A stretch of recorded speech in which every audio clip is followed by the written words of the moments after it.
In the name of God, the creator of soul and wisdom, beyond whom no thought can pass, the God who bestowed soul and intellect upon humankind so that, with the light of knowledge, love, and truth, they may find the right path and free themselves from the chains of ignorance and oppression.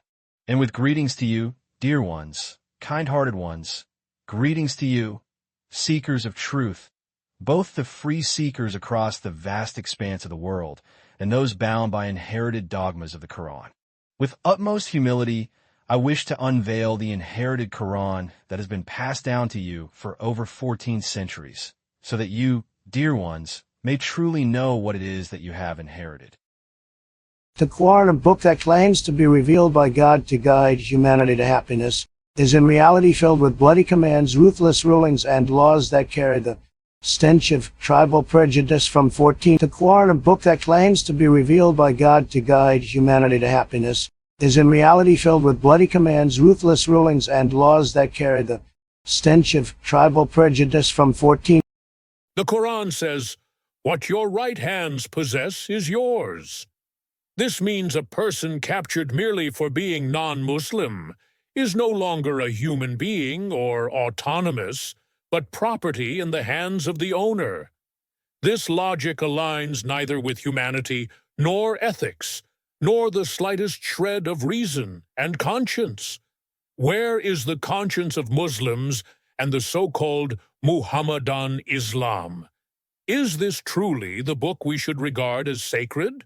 Are these laws truly from an infinite and all-knowing mind? Or are they merely a reflection of the tribal culture, bloody wars, and brutal customs of ancient Arabia? Let us look at the position of women in this book. The Quran states, "A woman inherits half of what a man does. Her testimony is worth half that of a man's, and her husband is permitted to beat her if she is disobedient." So, the so-called Muhammadan Quran says, "You have the right to strike your wives." Yes, this is the inheritance passed down from our ignorant ancestors 1,400 years ago. This means a living being with intellect and feelings is reduced from a full human to half the value of a man?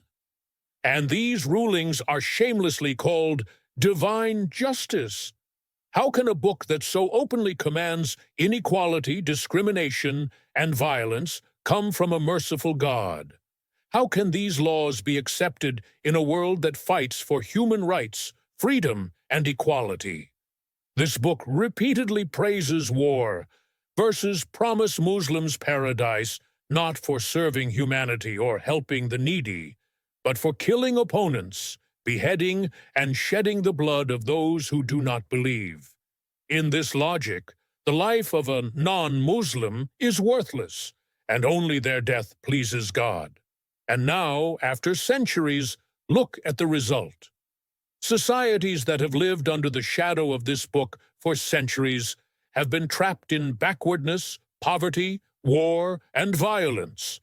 From Afghanistan and Pakistan to Iran and Sudan, wherever Quranic laws have been enforced, freedom has been silenced and thoughts suffocated. No peace, no progress, no equality, only blood, fear, and chains. Friends, it is time to open our eyes. These laws did not come from the heavens, nor are they eternal. They are merely relics of ignorance and violence, hiding inside a book called sacred. If we want to build a brighter future for ourselves and the generations to come, we must break these chains, cast aside this violence, and replace it with reason and humanity. Wake up! The truth is right in front of you.